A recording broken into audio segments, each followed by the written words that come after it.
The broadcast is now starting. All attendees are in listen-only mode. Good afternoon. Welcome to another D-Link webinar. We're here today to look at the emerging technologies in 2021. So it'll be a quite product-heavy webinar today.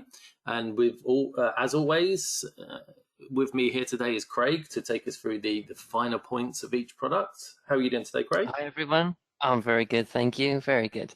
Good to hear. I think a lot of people can't wait to see the end of 2020, to be perfectly honest.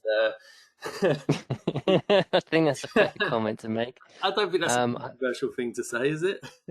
no, I'm just hoping it doesn't start off the way it's going to end. No, no. Well, I mean, since we last we had our last webinar, we've had talk of vaccines, we've had the American election, we've now got various court cases, all sorts going on in the real world. But we're not here to talk about any of that. We're here to talk about what technologies we think are going to do really well in 2021 and marry those up with the D-Link product range that we've got coming out. As a disclaimer, we have put estimated times of arrival, but please don't hold us to these. As we would see across 2020 with the obvious fallout, the closure of warehouses and stuff like that. A lot of our products are delayed. Some of them are delayed into 2021. So we do have a packed release schedule for next year, but we're going to try our best to get everything out as per what we present today. Yeah, absolutely. And like you say, Alan, it's don't hold it against us because we want you guys to see what's coming and think about that kind of thing going forward in terms of technology. And a lot of this, what we're going to go through, is very much going to be relevant to people working from home as well. So let's see how it goes. Yes, as we tend to, let's start with some switching. The first on today's agenda, we have the multi-gigabit unmanaged switch. So this is kind of a first departure for D-Link into what we probably call the prosumer area. I'm sure Craig agrees with me there that we can see fancy switch with its lovely light switch adorning many a gamer's setup. It is, yeah, absolutely. And I think to point this out right from the beginning, we can see a multi-gig is really something that we're going to see kicking off in 2020-21. Yes. And that's really because we're trying to push a lot of data traffic more efficiently. So switching wise, we've had 10 gig for a little while now, but it's really about utilizing what we've already got. So cabling and that sort of thing. Like I say, for that prosumer market, we want to start increasing those speeds using existing cables and things like that. And we want this all-in-one solution, and that's really where this one comes in. Yeah, and the 2.5 gigabits slots, that obviously aligns with two signals from a Wi-Fi 6, with them being at 1.2 each. So a great switch for a Wi-Fi 6 setup to really maximize the speed that you can get out of the port. Great for those upcoming consoles that are compatible with Wi-Fi 6, wire them in rather than relying on the wireless signal to really just get that extra protection, security, and really get rid of the lag when you're trying to play Mario Kart or Call of Duty or something similar. So yeah, absolutely. And for anybody that's thinking about home storage, whether you're putting some videos or backing up your files and you want it stored locally, it's still very much relevant if you're doing those sandboxes and your QNAP devices, that sort of thing. I think it's safe to say I definitely want one of these, Craig. So just get that out there. And it's not just for the LED strip either. That is an extra bonus. Next on the list is the DGS 2000. Now this is quite an exciting entrance into the world of switching, because this is a fully managed switch, but it's going to be entry level, so it's going to be priced accordingly. So whereas before we started around the DGS 3000 series or the 31s or the 3130s, The DGS 2000 is going to come in at a lower price point than that, and it's going to give you a lot of the functionality associated with fully managed switches, but at a much lower price. So it's going to open up managed switching for smaller businesses. Yeah, absolutely. We're kind of looking at maybe that enterprise or small medium size, maybe the medium sized businesses. It's really going to be for maybe hospitality sectors, things that are running a lot of IPTV, but it's really down to that management part. So for a long time, we've had 24 and 48 port switches where we've got 1 gigabit SFP uplinks. Very similar to what we're including here with a more refreshed chipset and a more management features in terms of full CLI, which means that you can just run scripts and throw it at the machine rather than having to log in through that web GUI interface. So it's much better for those larger environments. But with the multicast, Craig, would that make it kind of suitable for AV over IP and those associated? Yeah, to be honest, Alan, it's absolutely essential that you have that sort of multicasting part of that managed environment, because that's where these really going to be installed a lot. And the last thing you want to do is to have a switch that you've put in place where and we've done it ourselves with some of our smart switches, where we've installed something that's perfect in terms of the switching fabric and the kind of port counts, but then when it comes to actually changing things later on, it's a bit of a struggle, it's a bit of a headache. So this was a hole in our portfolio that we recognized, and this is really based upon feedback that we get from our customers, the people that buy our devices, and this is the result of it. It's a device that's going to be perfect for them so that they can make their lives easier as well. Nice. And coming soon, we're hoping to get this out very shortly into 2021. So if you've got anybody out there who fits what Craig and I have talked about, then let us know and we'll get you more information over. So that one looks like it's going to be good. Next, you see what I did with the picture here, Craig? The core. Oh, very nice. Yes. So we've got the new stackable 10 gig core switch, the DXS 3610 series. Now this really is Craig's expertise area. So I'm going to hand over to him to do just a quick rundown on this switch for you guys. Yeah, absolutely. So DXS 3600 series, and this is obviously the 3610, which will eventually be the successor to that device. What we're really talking about here is a data center switch that comes with that data center fabric. And this is really something that would be installed at a core, maybe in something like a university or maybe a large secondary school. That's generally where it's going to be used for. However, it comes with newer architecture, and that really allows it for some future-proofing in terms of what's called SDN, which is software-defined networking. Now, software-defined networking is really where you start working with these white boxes and you start offloading the data, the controller part of these planes, of these switches, and you move that away and you put that in a centralized environment, and then all of a sudden you're now managing this large network, but really from one small location, almost like through a web browser, and you're making all these changes in your environment. That's pretty much the future of larger networks now, is this software-defined element, and this is something that comes supported out of the box on these devices. Obviously, they come with the data speeds that you would expect from that kind of environment, but it can also be put in, like I said, that secondary education sector where you need lots of uplinks and you need some really good redundancy features that are moved in there. That's where this slots in. Excellent. 100 gig. Wow. Super fast. Next up, not a product, but we do have you call it an upgrade, Craig, or a firmware update, or yeah, it's a software update, and it's pretty much a whole overhaul and redesign. So trying to think of everything that we've done with DView 7, taking those elements, but not the actual software itself, and then rewriting the whole thing to go right from the scratch and from the ground up.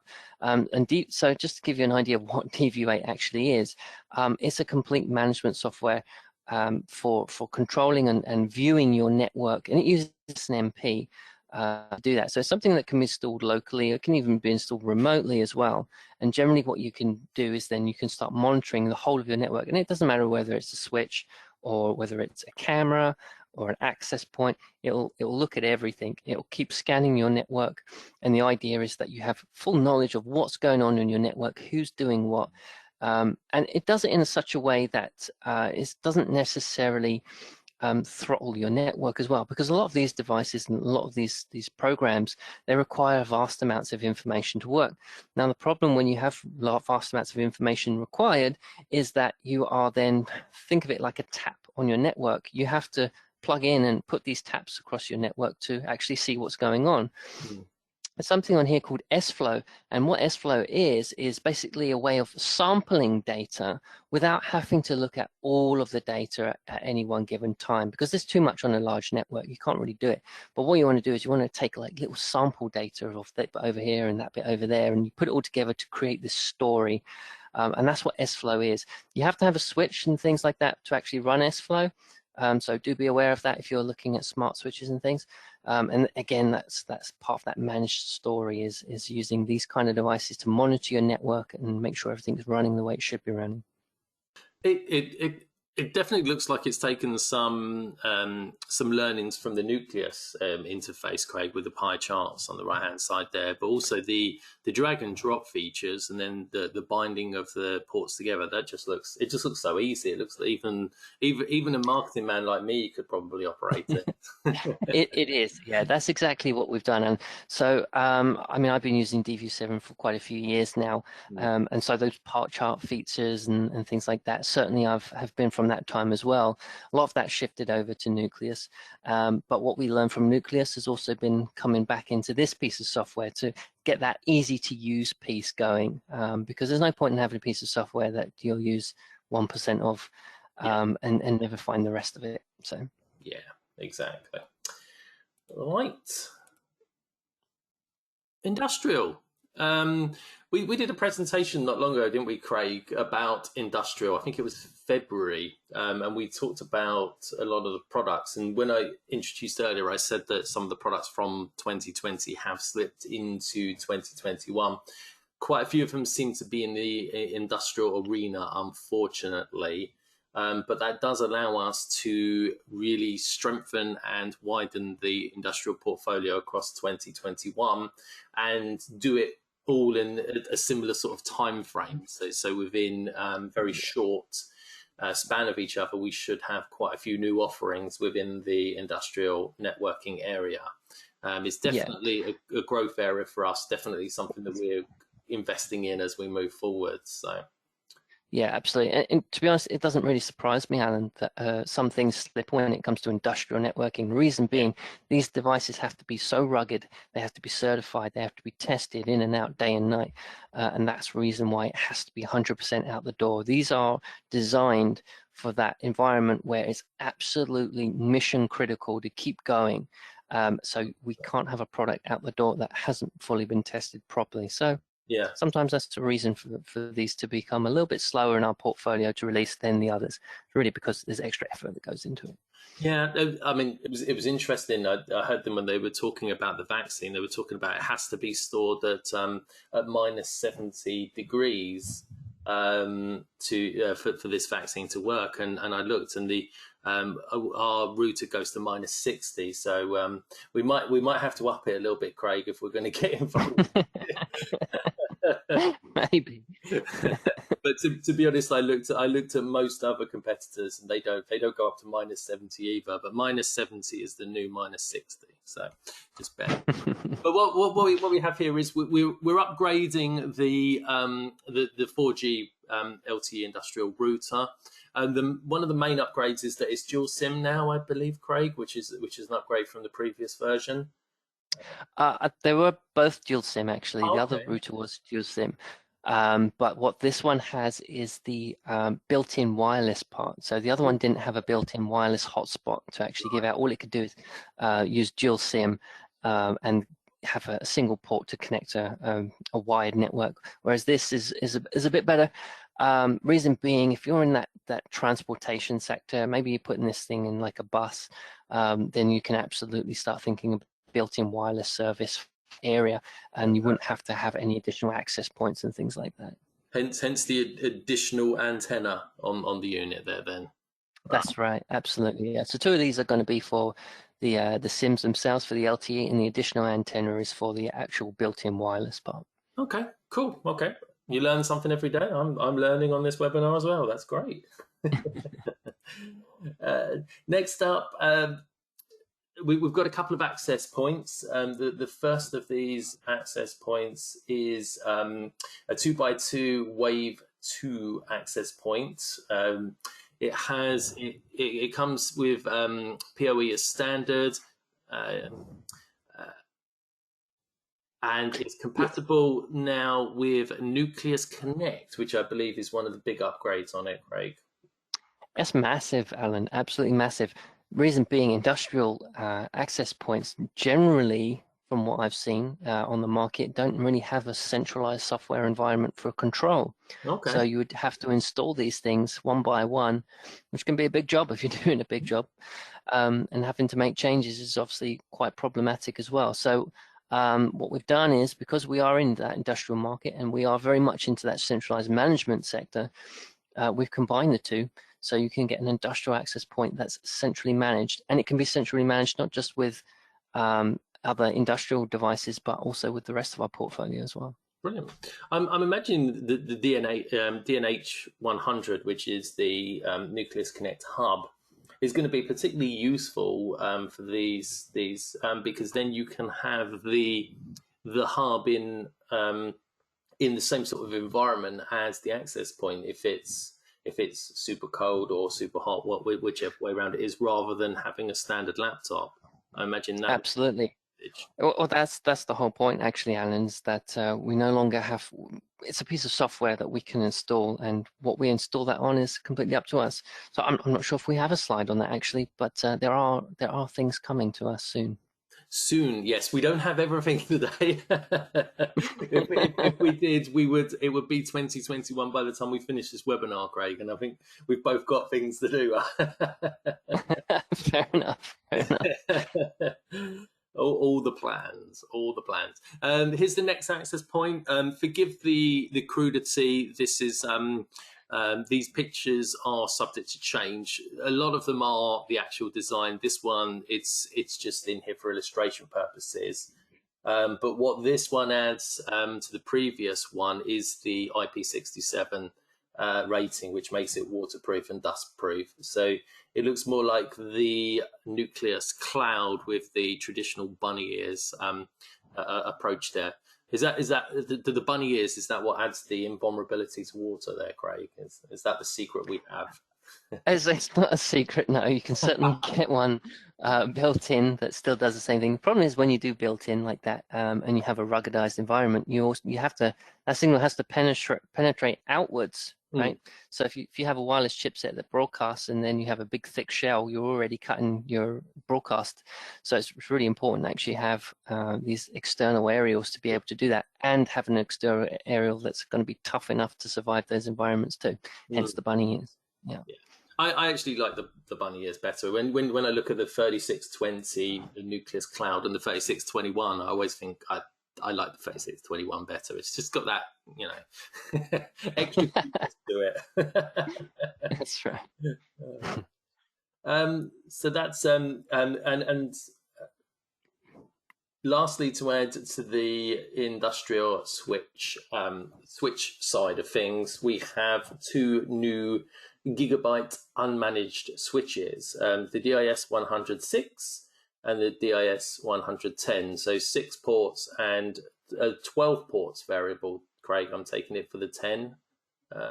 That's right. Yeah, that's a total port count. So really, if you look at the switch on the left, you've got 4 ports of RJ45, and then in this one we've got 2 fiber ports, and it's the same thing for the other one. We got 2 fiber ports rather than 1 fiber port. Reason you need 2 sometimes is because when you're extending out a network from a centralized area, you could be going on a fiber cable that could potentially be up to 10 kilometers. That's how long they can go with a single mode fiber cable. So if you have one of these on the edge and then another fiber cable, that's another 10 kilometers that you can extend out as a daisy chain. So that's quite a distance, and that's the reason why these ones have got 2 SA ports. It's actually very mission critical for some of these very, very large industrial environments. Well, thinking about the example in the background there, a car plant such as that, it's going to take a grand amount of space, isn't it? And that's going to be very, Absolutely, very yeah. for that kind And that's the thing, Alan. Some of these large warehouses, and you think about the kind of seller that would have these large warehouses, and you have an internet connection that's coming in one side of the warehouse, and then all the way over the other side is another part of the warehouse. Okay, it might not be 10 kilometers, but by the time you've gone up the side of the wall and you've gone around the ducting, and then you've put it where you actually want it to go, and then you want it obviously in that very important place, that's a lot of cabling distance that you need to go. Yeah, it's not like sometimes.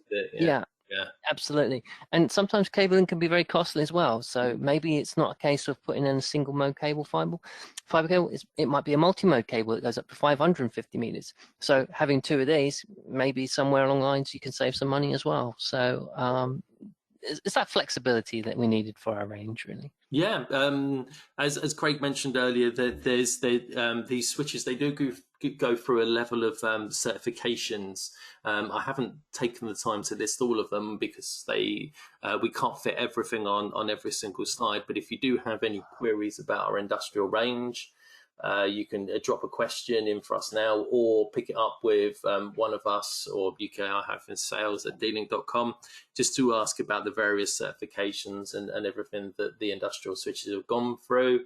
Or if you have a job that needs a particular certification, then we'll investigate as to whether our switches fit that, because we might not have everything for every single sector or vertical, but we've certainly gone down the route of making sure that these switches are validated and tough to the max and do pass these certifications quite well. Next up, we're moving on to business wireless. So firstly, we're going to touch on something which is a slight departure for D-Link within Europe. Within Asia, D-Link is very familiar in the world of infrastructure wireless and infrastructure APs and bits like that. We are looking at potentially talking to people about releasing these products in Europe if there is a demand for them. So we're going to start to talk to people about these as and when they come forward, as and when they hit the release schedule. So what we're trying to do is we're trying to get word out there to everyone that these products are available.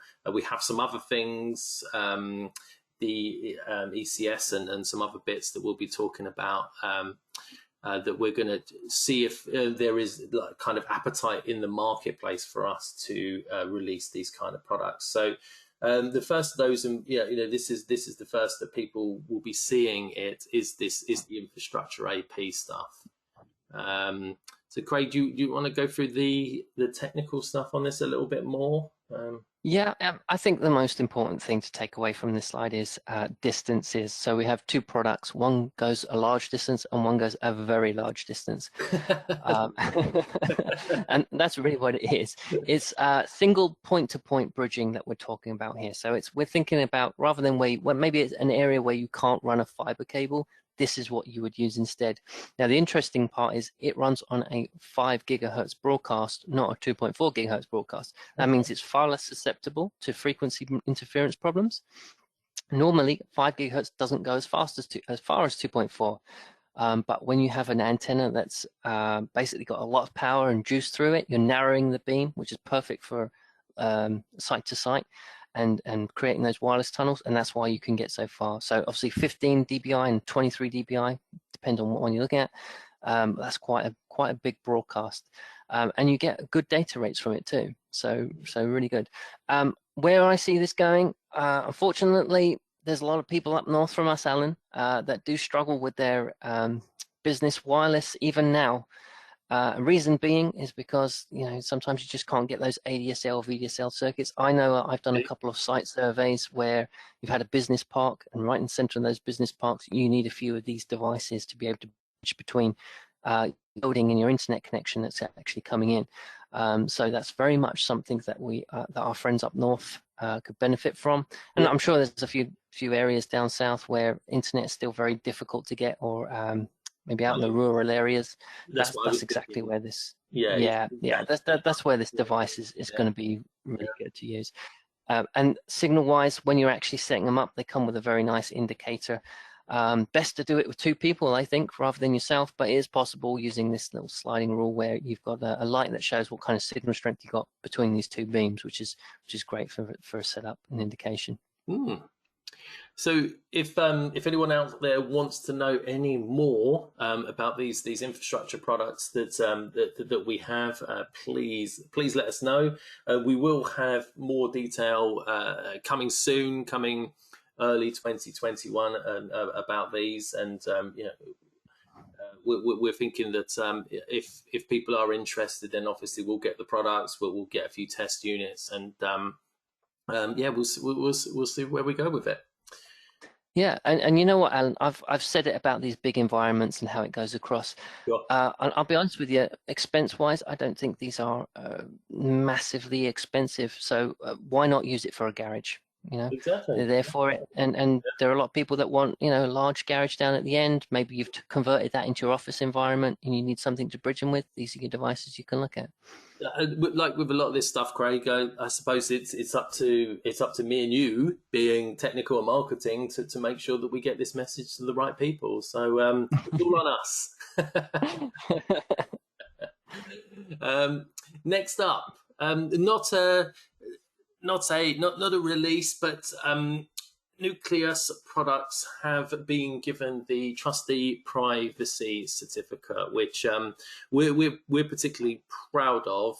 But we're not going to dwell on this too much. But it does add an extra level to our Nucleus Cloud products, that we can now publish this certificate wherever we go with Nucleus Cloud. Very, very good for us. They're the industry leaders, operating for over 20 years. So we're very happy that we can, you know, we've got their stamp of approval for Nucleus Cloud. It's another feather in the cap for Nucleus Cloud, which is good for us.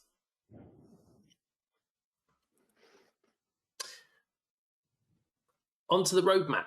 The next slide is very busy. We won't go through all of these in turn, but you'll see here that we do plan a number of access points through Q1, Q2, and just all the way across 2021. The 2 at the bottom, they're currently available. They are the outdoor versions. They're both AC 1300. One's IP55, one's IP67. We have sent out most of the information on those, but that's very useful for when they reopen, for cafes to have a very good wireless signal outside and not have to worry about access points when it rains and that kind of thing. We have a number of Wi-Fi 6. So how you can tell which access points are Wi-Fi 6 is the DBA, and then the hyphen is followed by an X. So where there isn't an X, that is a Wi-Fi 5 or an AC device. And where there is an X, that's a Wi-Fi 6 device. So you can see the 1230p and the 2830p.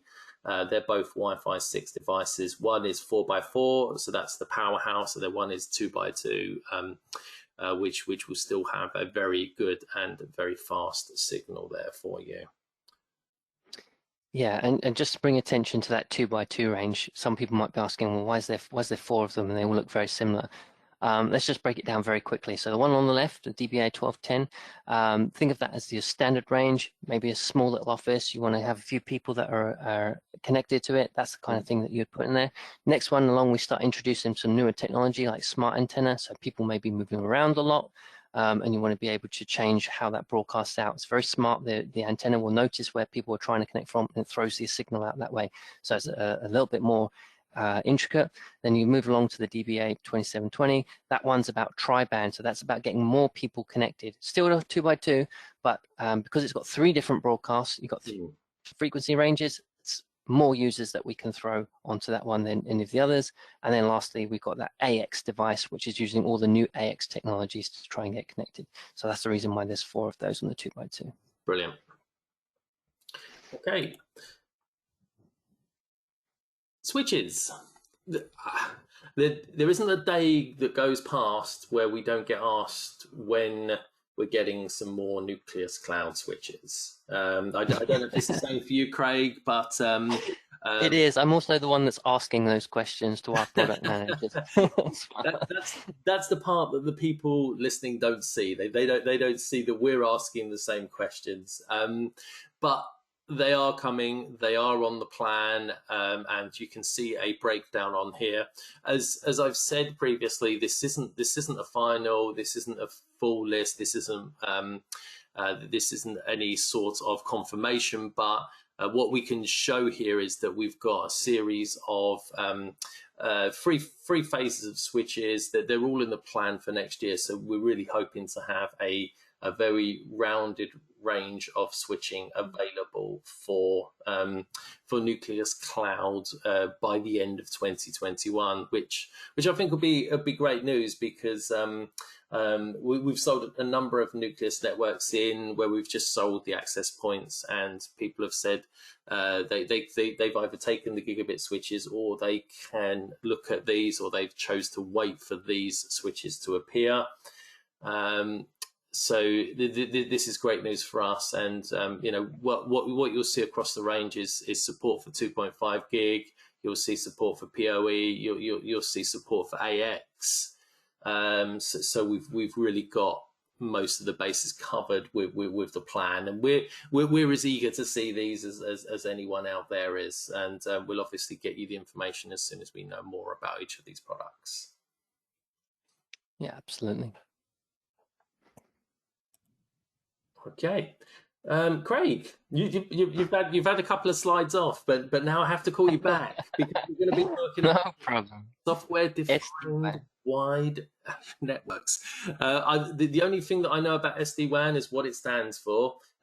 Craig has explained it to me, and I will understand it one day, maybe after this webinar when Craig explains it again to me now. No problem. It is a really hard topic to understand, and I feel sorry for anyone that's a little bit lost on this. I certainly was lost at first when the whole paradigm started to be announced. But I'll break it down very simply. What software-defined networking is about offloading all of that logic part away from the actual devices that are performing the functionality, moving that away into a centralized environment so that these devices and the way that it works, we don't have to go into them, we don't have to configure them, and we can start doing more with them as well. So here we've got 3 different branch offices and a remote administrator. So he doesn't need to log on, or he doesn't need to go to these branch offices to start shaping his traffic.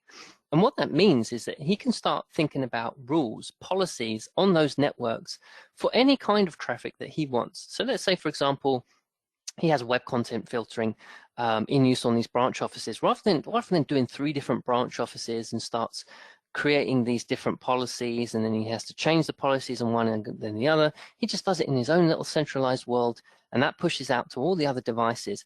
What that also means is we don't have to have this reliance on these really big, powerful lines anymore. Things like MPLS lines, where it's very much like a private line that breaks out through into the internet via another means. We can start using cheaper, maybe slightly less robust internet connections like ADSL, VDSL, but we can still shape how that traffic works and pushes out through to the internet. And that's the interesting thing about software-defined WAN, is because yes, it might not be quite as, the uptime might not be as good, or maybe the speed of it might not be good, but it's so much more flexible, it's so much cheaper to run, and we're still able to do so much with it. Alan, you still with me? I was on mute, Craig. Sorry. I was listening. I was Taking the tea time. listening. So we have two units planned for 2021. We don't have the specs for them yet. The image is on the screen, but it's definitely a core piece of the program that we're looking for next year with regards to this. And I mean, Craig's talked through the sorts of areas in which this can be used, what it actually is.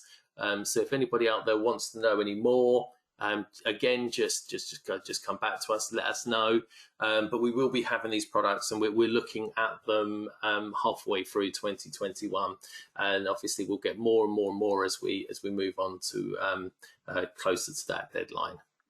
Yeah. Anything and more just on to be clear, one? Sorry. yeah, just to clear it up, what these actually are. It might not be quite so obvious on this slide, but these are routers. These are gateways that you put at the edge of the beginning of your network. The internet connection feeds into it, and then all the logic of the LAN comes from these devices, and that's where that software-defined WAN comes into it, because it's able to change how the network runs and how it pushes traffic out through that internet. So whether it's VPNs, web content filtering, and any of the more intricate parts that you would normally do on a router, that's what these are for.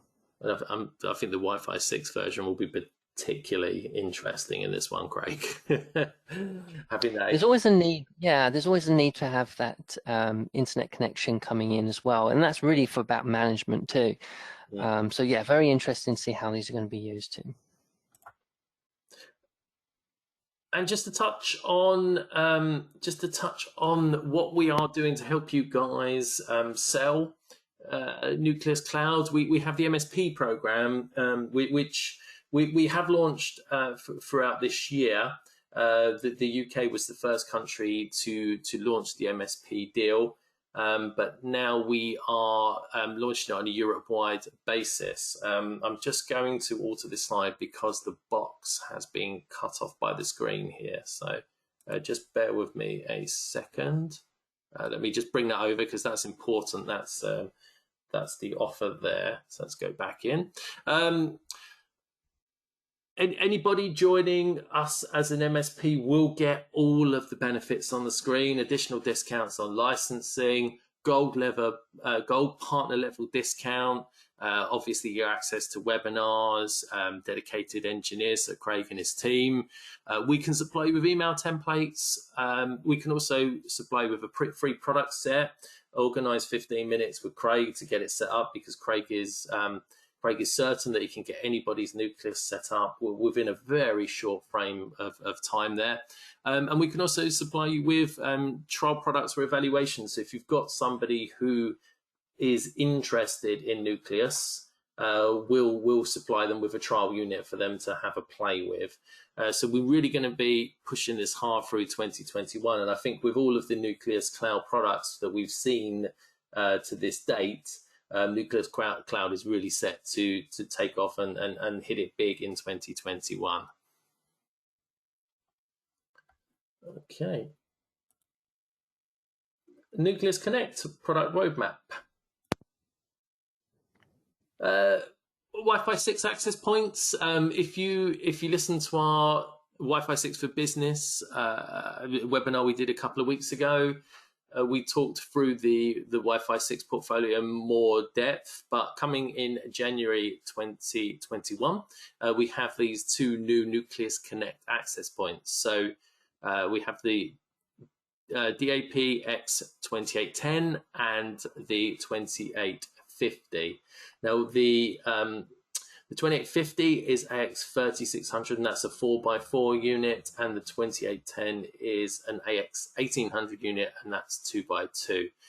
So this is going to be great to team up with your Nucleus Connect, so your software platform, and manage that all on your laptop or on your optional hardware controller, as the slide says. So the DNH100 that we mentioned earlier. Craig, that will allow you to manage all of your access points and all of your switches on the one piece of equipment via the software. That is, yeah. So that's our intention. So obviously we've started with wireless access points first, and I think we'll go into that in a little bit later on the slides. But what our Nucleus Connect is really about that software controller environment. You're able to install it locally, but it also can be stored remotely as well. So if you're somebody that perhaps resells, or you're an MSP, and you're happy to host your own servers, maybe virtually as well. So maybe you might have virtual servers that you run it on. That's where you would install the software. Likewise, if you want to also use a hardware device, then you can locally at the site that it does about 100 access points, and also can be tied into our cloud product as well. So you can even remotely manage these remote sites from our cloud. So there's that single sign-on piece as well. Nucleus Connect, and it just got better. As with DView earlier, we've done some upgrades, some tinkering, and we don't forget about the older products or products that people still have in place. So there will be a firmware update that will enable the DGS 1210 series to be managed by Nucleus Connect, and what that means is that it will be spread across 2 phases. So we'll be adding in the functionality to a certain number of the 1210 series in stage 1, and then a little while later we'll add in the functionality to the rest of the range shortly afterwards. And that's going to be a really good usage. And as I said on the previous slide, managing everything in the one place is going to be really good, because the DGS 1210, it's our best-selling switch. It's our most popular model. So this is a real good upgrade that we're going to give to people for free, and it will just allow them to manage everything in the one place, which is what Nucleus is really all about. Yeah, so this is very much work in progress at the moment. Our engineers are hard at work on it, spinning the hamster wheel. At the moment, it's still obviously early days. DGS 1210, like Alan said, is very much one of our best-selling smart switches that we sell, and any kind of new revisions certainly will be tied into our Nucleus Connect portfolio, with some other switches come along the way as well. So watch this space. There's going to be a lot more that's happening next year with Nucleus Connect. Excellent.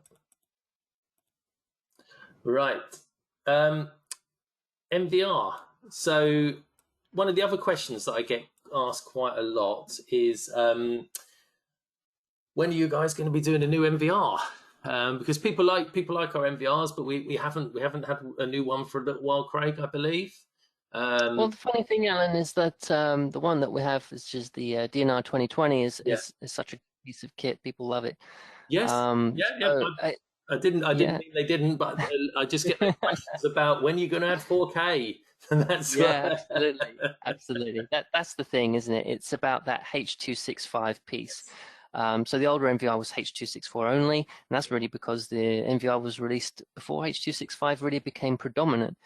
So it was time for a refresh. Now, the older MVR had 4 ports of PoE, but supported 16 cameras, which means that you could have put a switch into it to get those extra port counts, but it would obviously need to be a PoE switch. So what we've got here now is we've got 16 cameras that you can do still, but this time there are 16 ports for you to plug those cameras in. So you no longer need that extra switch to be able to get the benefits out of this. Plus you've got that H.265 part, like we mentioned, which means that you can get even more storage space for your hard drives that go in there. Twin combination hard drives up to 8 terabytes each, which means that there's potentially weeks and weeks of information and video recording that you can do on these devices and still have that 4K output as well. Yeah, the 4K really does make a big difference to the file sizes when you see, and I see a lot of 4K files, and they're about 5 times the size of 1080p files. So you really do need the extra storage when it comes to those kind of bits. But as we said, the DNR 420, it looks like a very, very good model, but it is going to be aimed at the top edge. So it is it's going to need. I suppose the obvious thing to say, Craig, is if you're going to be recording in 4K, you need 4K cameras. Yeah, absolutely. Yeah, I mean that's what it's about. Obviously, cameras are moving to 4K, and it's not even 4K. Sometimes it's just slightly higher than 1080p that we've got going on our cameras, and you obviously need the infrastructure to support that. Yeah, the 1440p option, or yeah, yeah. Okay. 5G. 5G, as we call it in the office, huh? 5G.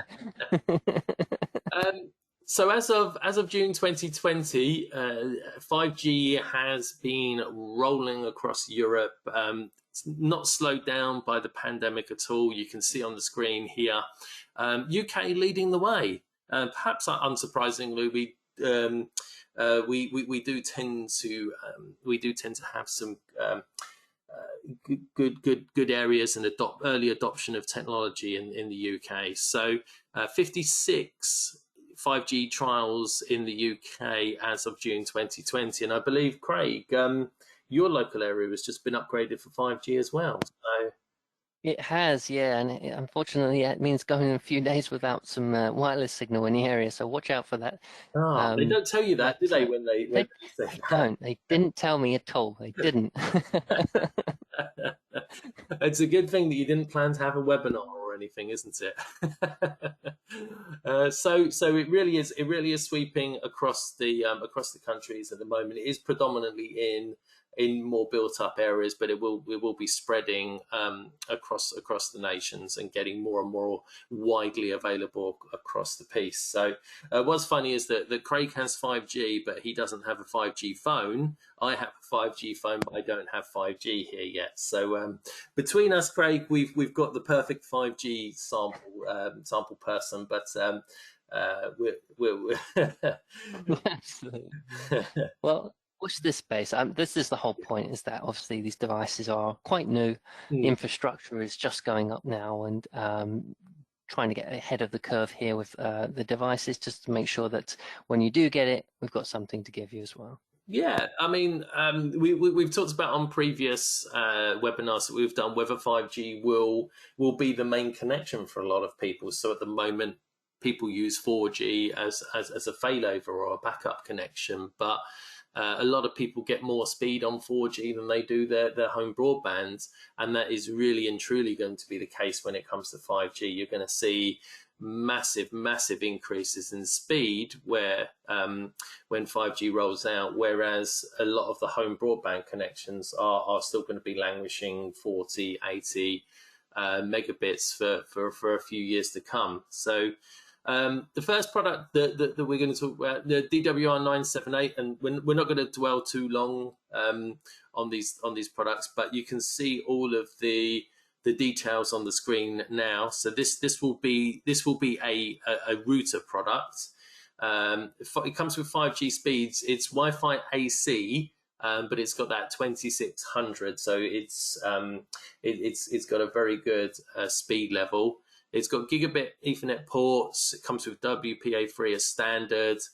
You can connect up to 60 devices at any one time, and what we're going to talk about a little bit later is the smart Bluetooth setup, so we won't go into that now. But we're looking forward to seeing this product. This will be probably the second release in our 5G catalog. We're probably looking at Q2 for this product, but we can get resellers more information on this if you want any. If you have any projects lined up for 5G, don't hesitate to contact myself, Craig, or your friendly account manager. Okay, the DWR 2101. This is the mobile hotspot. This is the one that everyone in the team wants to get hold of. I was just about to say, when's mine coming, Alan?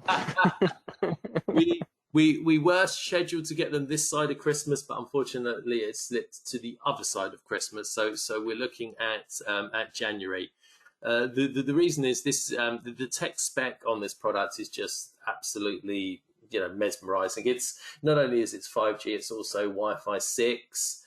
It's got an all-day battery. It's got a 2.4-inch color touch screen. It's got everything you want. Added to the extra. I suppose with the router is portable, but you have to pick it up and take the power supply. This is just a little unit that you slot in your bag, take it home, take it to work, take it on holiday with you, and really show off to all your friends and family these super fast 5G speeds. Yeah, absolutely. And the battery life is exceptional on it too. I actually use an industrial phone myself, and I can tell you now, I've got a 5,000 milliamp battery on it, Yeah. and that will days actually without having to be recharged. So the fact that this is a 5G device with Wi-Fi 6 and we can still have that big battery power life is going to be really good fun. Yeah. Have you had a sample unit, Craig? Because a few people have asked about the weight of this product. I haven't yet. I'm still waiting on mine actually. Okay. We sample units we generally send around some of the EBUs.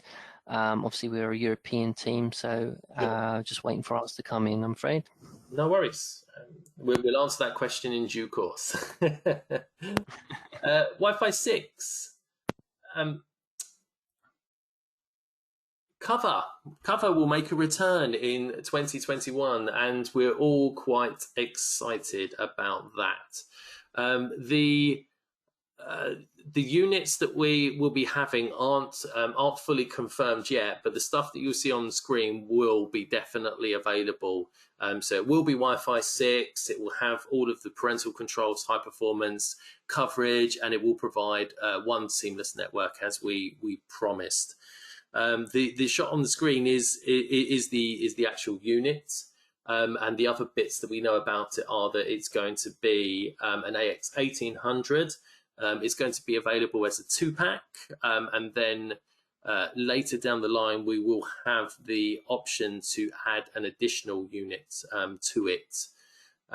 We will obviously release the full details shortly.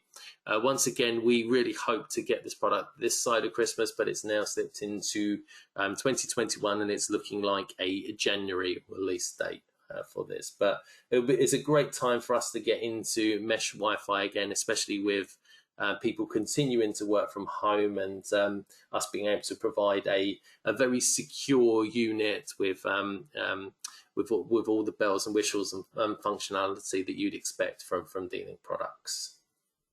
Yeah, absolutely well said. I think we're all waiting for this device to come now because mesh is so good in a home environment, so good because you walk around seamlessly from room to room.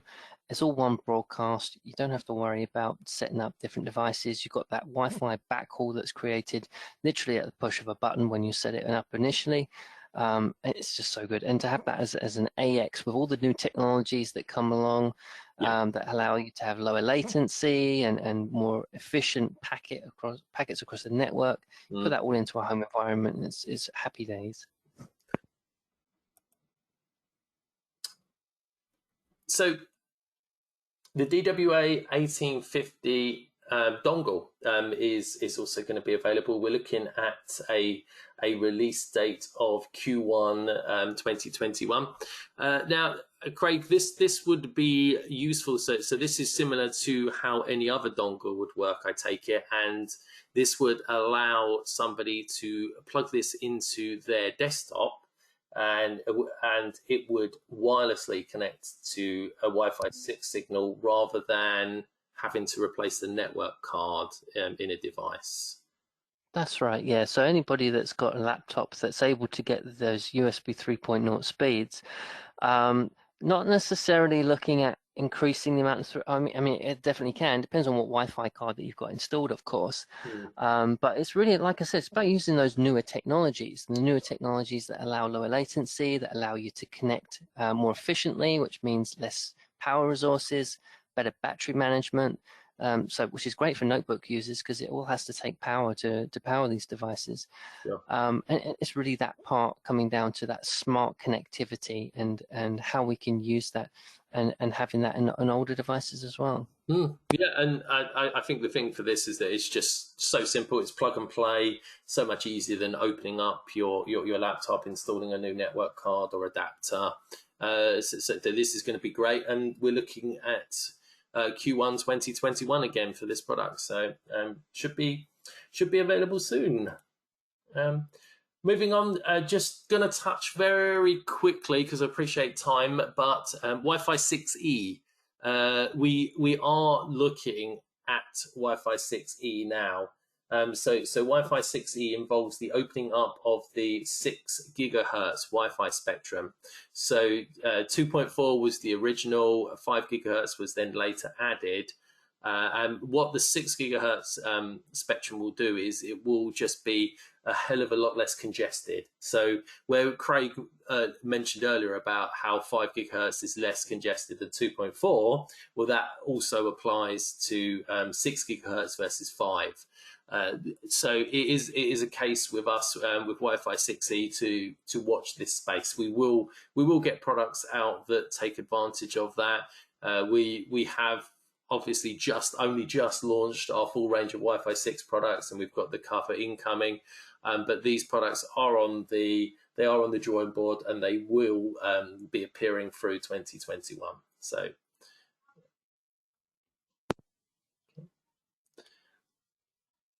Last on the product list, we couldn't go without introducing you to the new camera.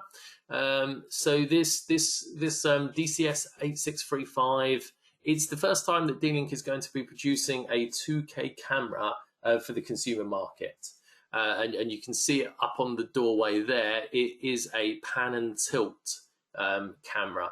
So it could be very, very useful for people monitoring security. We've positioned it there on the front door of this house. So the pan and zoom will allow it to pick up using the AI to pick up humans and interact and send you notices when it picks those people up.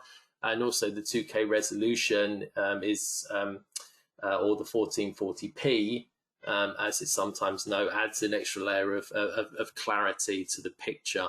So this is going to be quite a good release for us for the consumer market. Like I said, the first time that we're going to do a camera above 1080p, and it comes with all of the AI based analytics and edge location that you expect from D-Link products. So it won't set off when a bird flies past, but obviously if there is anything untoward going on your property, you will get an alert to your phone.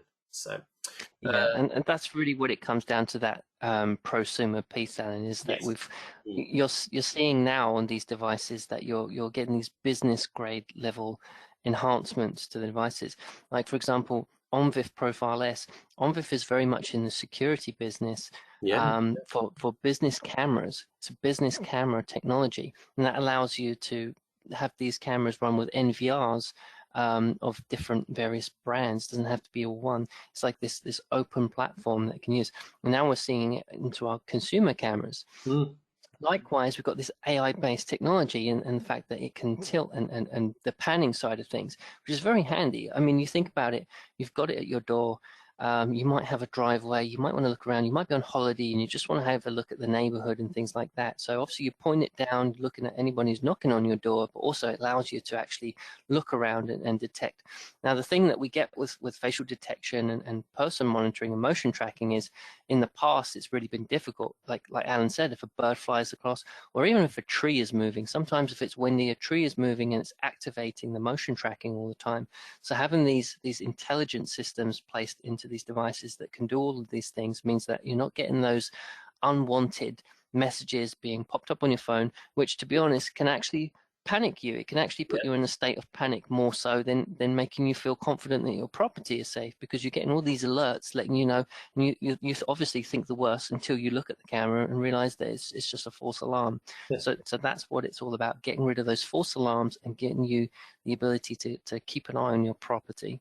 Our marketing director always uses the example of, imagine that you're just teeing off on the golf course and you get an alert on your phone. It's going to put you off your game a little bit. So, so any golfers out there, invest in our cameras because they're smarter than the opposition, especially if you're a golfer. Last for the day. Yeah, thanks for sticking for us for so long. I appreciate we've gone over time again. We normally do. Smart Bluetooth setup. So in order to make our devices the easiest to set up, all dealing devices will now come with Smart Bluetooth, which will allow the app to automatically recognize any new device that's been added to your network. The whole thing should run through in about a minute. To get the product set up on the network. It really is a major upgrade that comes with the new app that we released a couple of months ago, and continue to improve the app as per people's feedback. Yeah, so this is just another feather in the bow for our cameras and our home devices, that this new Bluetooth setup is going to automatically detect anything and then add it into your app and give you that layer of control that maybe you don't get with some of the other vendors out there where their devices aren't managed from the one place. So,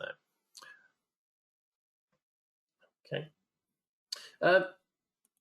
That's everything for the agenda. We have one question, although I have lost it off of my screen, but I do remember what it said. Luckily, I don't know where it's gone. I've lost the question box.